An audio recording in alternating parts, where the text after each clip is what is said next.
não parar, não precipitar e não retroceder. Então dizer para esse cara, sabe quando nós vamos parar? Nunca. Nunca na sua porca vida. Né?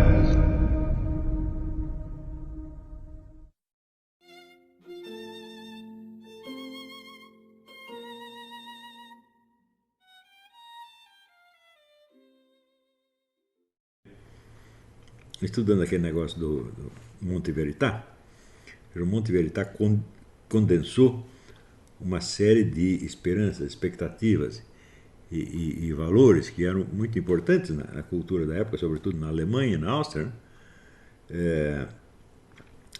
Com toda uma ideia assim, messiânica de um novo mundo, né? Que eles chamavam assim, a reforma da vida, nada menos do que a reforma da vida, a reforma da existência. Quer dizer, não era uma mudança política, era uma mudança total, era uma nova civilização, um novo modo de viver, etc, etc. E vamos dizer, a presunção do negócio é muito grande. E quando você confere esta presunção com os conceitos específicos que eles estão lidando, você vai ver que parece que justamente a presunção imbecilizou aquele pessoal. Por exemplo, quando eles têm a noção, vamos dizer, um dos temas importantíssimos do Monte Verità e também depois do 1968, do movimento hippie, etc., nova era, etc., foi o retorno à natureza. Quer dizer, a ideia da mãe terra, essa coisa toda. Né? Agora, quando você vai ver o que eles entendiam como natureza, eu digo, bom, a coisa mais fácil você verificar é que na natureza não existe direitos humanos, muito menos direitos das mulheres. Né? Então, na natureza, por toda parte, impera o reino do macho, exceto entre as hienas, que eu saiba. Se tiver mais uma ou duas espécies, é muito. Mas entre os mamíferos, o império do macho é o fato básico da natureza. Né? Então, se você quer o retorno à natureza, bom, você vai ter que se aproximar, não digo que você precisa se aproximar de uma horda de leões, mas pelo menos você vai ter que se aproximar de uma tribo de índio, meu Deus do céu. Né? Onde tem um pajé que tem poder de vida, tem um cacique que tem poder de vida e morte sobre todo mundo. Né? E que tem quantas mulheres quiser, tá certo? Pega as mulheres, joga fora a hora que interessa. Então, o retorno à natureza seria isto. Então, de que natureza é essa que eles estão falando? Né? Em segundo lugar, você verá que você se aproximando da natureza, seja na esfera humana, seja na esfera animal, você não tem sexo livre em parte alguma. O sexo sempre tem alguma conexão com a procriação e tem ligação com a distribuição de papéis muito determinada. Não é isso? E não pode ser mudada. Você tem, por assim dizer, como se fossem obrigações legais de parte a parte. Não é isso? Então, vamos dizer, o sexo livre é uma ideia que não tem nada a ver com a natureza, que só surge em estados muito complexos e muito sofisticados da civilização. Né? Quer dizer, se você não tem... Por que essa ideia começa a surgir a partir do século XVIII e XIX? Porque a sociedade europeia chega a um nível de organização e de sofisticação que permite isso aí. Se você pensar, por exemplo, todos os direitos da mulher, de quantos homens você precisa arregimentar e treinar e disciplinar e pagar para que eles defendam os direitos das mulheres. Você pega toda a força policial, todo o aparato judiciário, um monte de funcionários públicos, oficial de justiça, etc., e advogados, etc. É uma multidão de gente. Né? Claro que depois muitos desses postos são ocupados também por mulheres, mas no início não pode ser. Então você tem que ter um exército masculino para impor os direitos da mulher. Né? Você acha que é fácil de fazer isso aí? Você acha que por uma tribo de índio pode fazer? Uma sociedade muito pobre pode fazer isso? Não pode, você precisa ter um excedente de dinheiro, de recursos, para você poder retirar essas pessoas do processo produtivo. Falar que você não vai produzir nada, você vai só defender os direitos das mulheres, tá bom? Isso aí custa dinheiro, pô. Né? Então, é uma coisa que não tem absolutamente nada a ver com a natureza, que está nos antípodas da natureza e tem a ver exatamente com o desligamento do homem em relação, do ser humano em relação à natureza. Tá certo? Então, você vê que a natureza a qual eles estão se referindo é uma natureza puramente estética. Quer dizer, é uma imagem, né? Estética que não tem nada a ver com a natureza real. Mas essa imagem estética da natureza também é uma criação da civilização. Eu já mencionei aqui 1000 vezes o livro do Wilhelm Worringer, do estilo gótico, onde ele mostra ali que todas as tribos primitivas só conhecem a arte geométrica, a arte abstrata. E a arte figurativa, onde se desenha animais e plantas com um certo realismo, isso só aparece em estados mais avançados da cultura, onde as pessoas já estão protegidas da natureza, então a natureza deixa de oferecer perigo e ela passa a se tornar um objeto de contemplação estética, justamente porque está mais distante, não é isso? E eu acho que essa tese do Worringer nunca foi desmentida. Então, a própria ideia da natureza como objeto de contemplação estética é uma coisa que aparece tardiamente nas civilizações. Não é isso? Eu me lembro do Orlando Vilas Boas, né? Ninguém no Brasil conhecia, talvez só, mais do que ele, só o irmão dele, o Cláudio Vilas Boas, conhecia índio, os dois caras que mais entendiam disso. Ele me disse, esse pessoal pensa que índio gosta de mato, eles têm terror de mato. Eles nunca entrou lá. Numa tribo tem 2 ou 3 caras que são profissionais treinados, eles entram no mato, os outros não vão não. Eles gostam de ficar na tábua, protegidinho. Quando sai, né, os caras que ir pescar, vai um bando de gente para não ter perigo para ninguém. Então, toda essa estetização da natureza é um produto tardio da civilização, de uma civilização que justamente já se afastou, né, da natureza. Então, eu penso, para conceber essa noção, não só estereotipada, mas absurda e autocontraditória da natureza, quanto tempo esse pessoal deve ter pensado? Será que alguém examinou a questão? A mim me parece óbvio que não, né? Isso foi uma coisa assim, uma espécie de vamos dizer, um sonho, o sujeito impõe o seu sonho a uma coletividade, porque sim, porque ele quer que seja assim. A gente vê muitas atitudes desse tipo hoje, da parte de movimento gaysista, movimento feminista, acontece isso. O sujeito quer porque quer, né? Ele não vai pensar nas consequências, por quê? Porque ele já não pensou nos fundamentos. Ele não sabe de onde aquilo vem e ele não quer saber para onde vai. Né? E mais ainda, o fato de ser absurdo, o fato de uma exigência ser absurda, lhe dá força. Por quê? Porque paralisa a mente do ouvinte, a mente da plateia. A coisa é tão absurda, você fica chocado, você não sabe o que responder, tá certo? E, de fato, você escapa da clave da discussão racional e entra numa disputa de energia mental. Né? Um sujeito tem muita energia mental, o que é? Ele é um energúmeno. Menas, mente, né? Energeia. Então, é energúmeno, a mente dele está cheia de energia. Então, normalmente para você pensar, você gasta muito pouca energia. Né? Isso agora, se enche de energia, o cara não está pensando mais, já está latindo. Né? Então, mas essa capacidade agressiva que você se verifica, essa agressividade se verifica não só no ponto de vista da agressividade ativa, mas também da agressividade passiva, quer dizer, do sujeito se fazer de vítima por qualquer coisa, como, por exemplo, aquela professorinha, a Márcia Tiburi, que estava no rádio, entrevistando no rádio, daí anunciaram que ia entrevistar também o japonesinho, o Kim Katakokinho, e ela ficou aterrorizada, falando, não, eu não posso, é um homem perigoso, é uma pessoa perigosa. O Kim Katakokinho perigoso?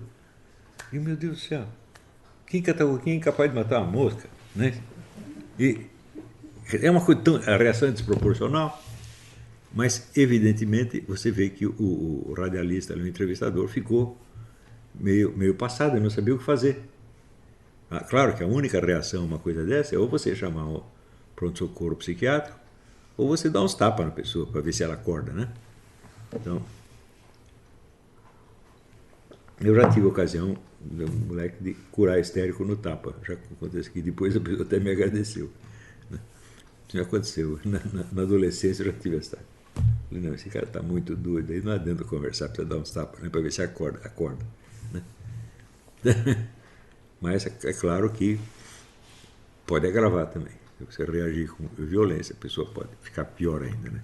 Ela não estava sendo agredida, mas agora foi mesmo. Então, você vê que esse tipo de raciocínio, que ele não é que ele é absurdo, ele é baseado no absurdo. Ele tem o desejo do absurdo para chocar os outros, para desarmar psicologicamente o interlocutor. Isso está ficando uma coisa cada vez mais comum.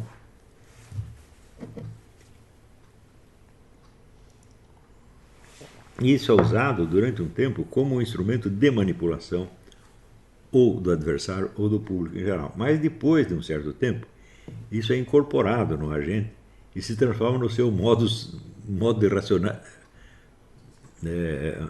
raciocinante real. Ele começa a pensar realmente assim. Então ele começa a fazer besteira. Se vocês acompanharem a história do Brasil nos últimos anos, você vai ver a esquerda nacional inteira entrou nisso. Ela começou a acreditar na sua própria besteira. Então, vamos dizer, o desejo de você vencer a qualquer preço, de você impor os seus valores sem você levar em conta a situação real, leva você o que é um isolamento. Quer dizer, depois, sobretudo, se você pensar bem, por que essa pessoal, quando chegou no poder, começou a roubar que nem louco? Porque eles tinham certeza de que ninguém se levantaria contra eles jamais. Então eles tinham, por um lado, eles tinham todos os direitos, mas também eles tinham todo o apoio popular. Não é isso? Veja, vocês se lembram a capa da revista Veja, em que apareceu o Lula fazendo a imposição de mãos no Nordeste? Quer dizer, ele tinha o poder divino, a cura divina, como Luís XIV, né? Punha a mão na cabeça das pessoas, elas saravam. Né? Depois chegou nesse ponto, né? Não volta mais, gente. Quer dizer, você está a um passo da onipotência. Tá certo? Então, como é que você vai recuar e voltar a ter bom senso depois disso? Não dá. Não é aquele negócio do poder corrompe absolutamente. Não, o poder enlouquece, não é que corrompe.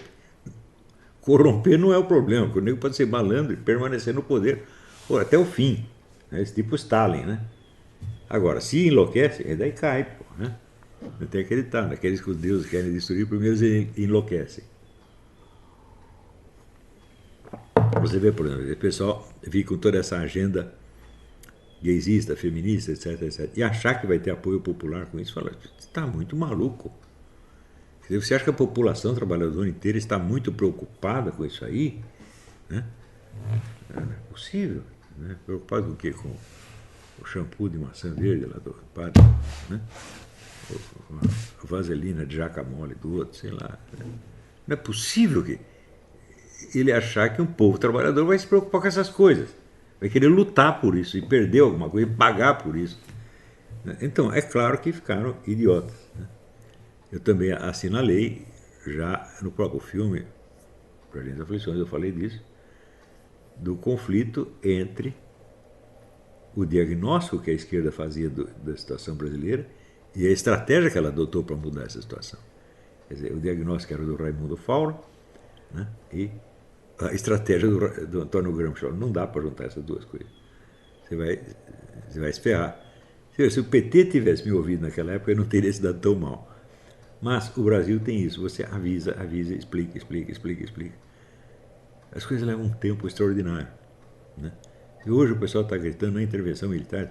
Fala, olha, eu entendia que a intervenção militar tinha que ter acontecido no começo da década de 90 para impedir que essas coisas acontecessem. Não esperar acontecer para depois que as Forças Armadas estão totalmente enfraquecidas, desmoralizadas, tá? Agora fazer a intervenção.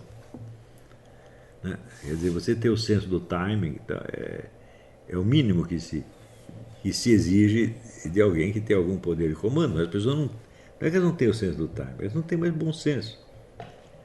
Então, gente, é aí que eu vejo, vamos dizer, a função, ou até a missão de vocês. Tem que restaurar o prestígio da inteligência, do conhecimento.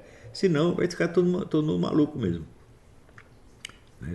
E não adianta você apelar a forças sociais inexistentes ou que estão corrompidas elas mesmas. Nós não sabemos, por exemplo, as Forças Armadas até que ponto ainda são confiáveis. Quem tem informação precisa disso. Ninguém tem. O pessoal fala, não, as Forças Armadas são honradas. Bom, pode até ser. mas pode também não ser, tá certo? Porque se assistiram a tudo isso, né? Assistiram o MST tocar fogo em fazenda, né? Destruir coisas, e ficaram de braços cruzados, então por que fizeram isso? Ou são covardes, ou são omissos, ou levaram dinheiro, não sei, né? Mas quando é aquela confiança que você tem na instituição como tal, não se transfere automaticamente às pessoas que estão personificando a instituição. Mesmo porque o prestígio de uma instituição. O que é o prestígio de uma instituição? Pensa bem, analisa esse termo. Quer dizer, uma instituição é uma estrutura abstrata, personificada num símbolo. Não é nada mais do que isso. E ela por si não age. Ela só age através das pessoas que estão lá. Quer dizer, pessoas que agem dizendo que é em nome da instituição. E você aceita isso porque há um nexo jurídico que assegura ao seu fulano o direito de agir em nome, né, da instituição. Mas a instituição, por si mesma, ela nem existe. Ela é apenas uma estrutura simbólica, né, que pode ser alegada como um motivo legitimador de certos atos. Então, se você não conhecer os agentes um por um e souber o que eles estão querendo, você não vai saber se pode confiar na instituição ou não. Não é isso?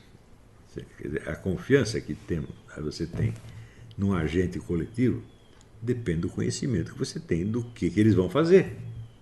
Se você não sabe o que eles estão tramando, onde é que querem chegar e que meios eles vão usar para agir, como é que você vai saber se deve confiar ou não? Né? Então, eu acho que no Brasil, com relação às Forças Armadas, já se perdeu esse controle da confiabilidade há muito tempo. Nunca você queira desconfiar. Não, a gente não quer, mas também não sabemos se podemos confiar. Então, você olhando todas as forças sociais, parece que sobrou uma, né, que é confiável, que são esses caminhoneiros. Né? De fato, são trabalhadores brasileiros, não tem nada a perder e nada a ganhar. Tá certo? Eles querem apenas a condição de trabalho deles. Bom, então não parece que estejam enganando a ninguém. Também não parece que estejam com objetivos políticos pessoais. Quer virar senador, deputado. Não querem. Tanto que eles fazem esse barulho todo e chamam as Forças Armadas para interferir. Eles não estão reivindicando o poder para eles, mas estão reivindicando para um outro agente, que é as Forças Armadas. Né? Bom, aliás, aqui na segunda parte, vocês vão me desculpar, mas eu prometi para a Joyce Hasselman fazer uma gravaçãozinha para o canal dela. E eu vou fazer na continuidade dessa aula mesmo. Vocês não eu achei que podia fazer aqui mesmo, porque vocês vão ouvir em primeira mão, depois aparece no canal dela. Mas eu fazer, para não ter que fazer uma gravação separada, eu já faço aqui mesmo. Né? Então, mas eu vou parar por aqui, vocês podem fazer perguntas, eu respondo algumas perguntas na segunda parte, e em seguida passo a fazer a gravaçãozinha para a Joyce, tá bom?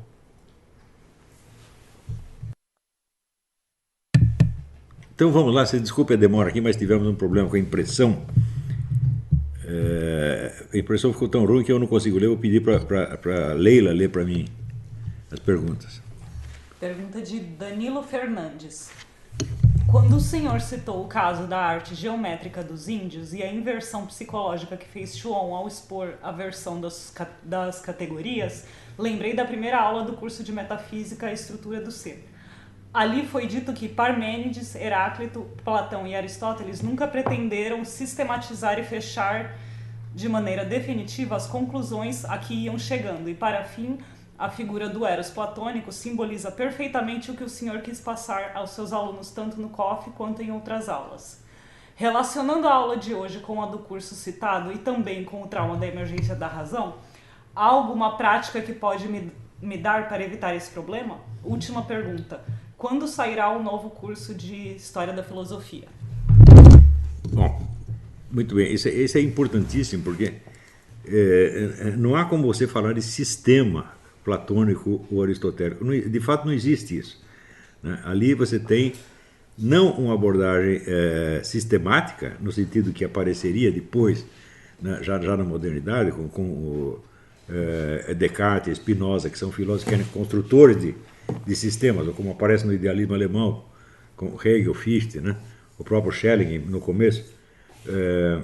a ideia, vamos dizer, de um sistema universalmente explicativo que, partindo de meia dúzia de premissas, você tem então uma espécie de ciência universal. Essa ideia nem tinha aparecido no tempo de Platão e Aristóteles. Então, a abordagem deles é o que se chamaria zetética, zetexis, que é a busca. Permanentemente estão buscando alguma coisa.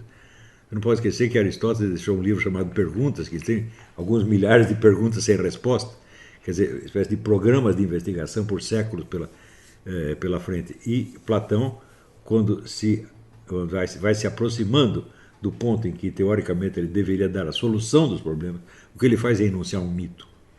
É claro que esse mito é mais aprofundado e mais trabalhado no ensinamento puramente oral, como apareceu no livro do Giovanni Reale, mas isso não quer dizer que esse ensinamento oral também vai fechar um sistema. Isso, de fato, não existe. Esse sistema fechado, ele não está na capacidade humana, isso não existe. Tá certo? Então, veja, hoje mesmo, na missa, o sermão, né, a nossa igreja é engraçada, porque tem um padre negão de 2,10 m e um padre branco de 1,20 m. Né? É muito engraçado aqui. Então, o padre negão estava explicando, lembrando da história do Santo Agostinho, que viu um menino tirando água do mar, botando dentro de um buraquinho com uma canequinha, e perguntou: o que você está fazendo? Ele disse: não, eu estou esvaziando o mar. Ele falou: mas não vai dar, né? E o menino respondeu: não, mas muito menos vai dar para você explicar o mistério da Santíssima Trindade, né? Mas cabe mais água nesse buraquinho aqui do que o mistério da Santíssima Trindade na sua cabeça. Então, o choque com esse mistério absolutamente insondável, absolutamente inacessível, absolutamente inexplicável, é o que nos dá a dimensão de realidade, gente. Realidade é aquilo que não pode entrar na nossa rede explicativa, aquilo que está eternamente fora e acima de nós, é aquilo que é invencível. Isso é fundamental. Então, por exemplo, se o sujeito é cristão, fala: bom, então este problema da explicação universal, ele já deveria jogar fora no primeiro momento, porque ele mal acabou de entrar na igreja, já tem ali a Santíssima Trindade, é um que é três, fala: bom, explica. Não tem explicação. E você ou engole ou não engole. A questão da presença real do Cristo no pão e no vinho também não tem explicação. E é porque não tem explicação que é tão valioso para nós. Tudo aquilo que tem explicação passa a ser um conteúdo da nossa mente. Né? Então vamos perguntar o seguinte: o universo pode ser um conteúdo da sua mente? Jamais. Tá certo? Você pode ter conteúdos parciais que servem para você se orientar dentro do pequeno âmbito de experiência que é o seu. Isso é o máximo que nós podemos. Né? E no fundamental, nós sempre seremos orientados por coisas que nós não compreendemos. Porque a partir do momento em que nós compreendemos, somos nós que estamos dando orientação. Tá certo? Então, é aí que na hora que se perde a dimensão do mistério, se perde junto toda a dimensão da realidade. Sobra apenas a dimensão da idealidade, daquilo que foi pensado. Né? E se você pensar bem, isso aí é já uma imagem do inferno. O que é o inferno? É um lugar onde só existe aquilo que você pensou. Você está eternamente fechado dentro da sua caixinha e ali não cabe mais nada e nem mais ninguém. Então, você quer uma prática para você se livrar disso para sempre? Você reza, você medita a Santíssima Trindade, sabendo que você não vai entender. Você vai na missa. Pronto, isso aí é mais do que suficiente. Vamos embora. Tem outra pergunta. Pai, vira o microfone. Vira o microfone. Ah, sim. A pergunta de Pablo Guimarães. Gostaria de saber se o método que o senhor propõe do mapa da ignorância liga-se à doutrina da douta ignorância de Nicolau de Cusa, a despeito da base simbólica da matemática. Não, de maneira alguma, não tem nada a ver. Existe, inclusive, no meu livro Jardim das Aflições, tem um capítulo muito crítico a respeito de Nicolau de Cusa. Tá certo? Porque na medida em que ele pega certos atributos de figuras geométricas e atribui a Deus e vice-versa, e eu acho que isso é uma confusão desgraçada. Né? Eu acho que a ideia, vamos dizer, da divinização do espaço e do tempo, que é uma característica da cultura moderna, começa com Nicolau de Cusa. Ali há apenas, entre o que eu estou chamando o mapa da ignorância, o que ele chama douta ignorância, apenas uma coincidência de nome. É isso. Então, o mapa da ignorância é apenas uma lista do que falta você saber para entender aquilo que você já sabe. É claro que essa lista ela vai ter que ser atualizada todos os dias. O mapa da ignorância cresce à medida que cresce o seu conhecimento. Né? E essa justamente tensão entre o saber e a ignorância, isso é a condição humana. Né? Veja,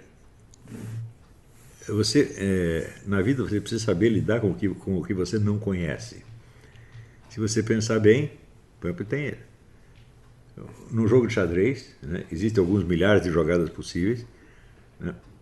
O enxadrista vai examinar o quê? 4 ou 5. As outras ele vai afastar sem ter examinado. Ele não as conhece, mas ele sabe lidar com aquilo. Né? Então, você, se o sujeito está caçando no mato, quer dizer, você não sabe se o bicho se você está caçando ou se o bicho está caçando você. As duas coisas podem estar acontecendo ao mesmo tempo. Você tem que contar com as duas. Uma que você controla, que é o que você está fazendo, e outra que você não controla, que é o que ele está fazendo. Na guerra, exatamente a mesma coisa. Quer dizer, você conjetura até certo ponto qual é a estratégia e tática do inimigo, mas você vai ter que reservar uma parte que você não conhece, que só ele conhece. E se você não souber lidar com esta parte, não adianta você saber lidar só com a parte que você conhece. Então, lidar com a ignorância é uma coisa essencial na vida. Né? Existe, inclusive, um sintoma psicológico que chama a despersonalização epiléptica. Né? O sintoma básico é que o sujeito perde a capacidade de adivinhar. Tá certo? Então, ou ele tem todas as informações ou ele não sabe o que fazer. Tá certo? Então, evidentemente, uma pessoa assim não consegue, sei lá, ir no banheiro sozinho. É uma coisa horrível. Né? E se você observar um pouco, você vai ver o número de situações que você desconhece e nas quais você sabe se orientar de algum modo. E aí pessoal, tranquilo? Então, se inscreva no canal, compartilhe, comente, ajude o nosso canal. Os links estão na descrição do vídeo. Você pode participar pelo Apoia-se, pela vaquinha. Qualquer forma de ajuda será muito bem-vinda. Pode curtir, comentar e compartilhar também para ajudar nosso canal. Quem quiser seguir a gente nas redes sociais estão todas aí na descrição do vídeo. Muito obrigado, sempre com Deus, pátria, família e liberdade. Tamo junto, forte abraço.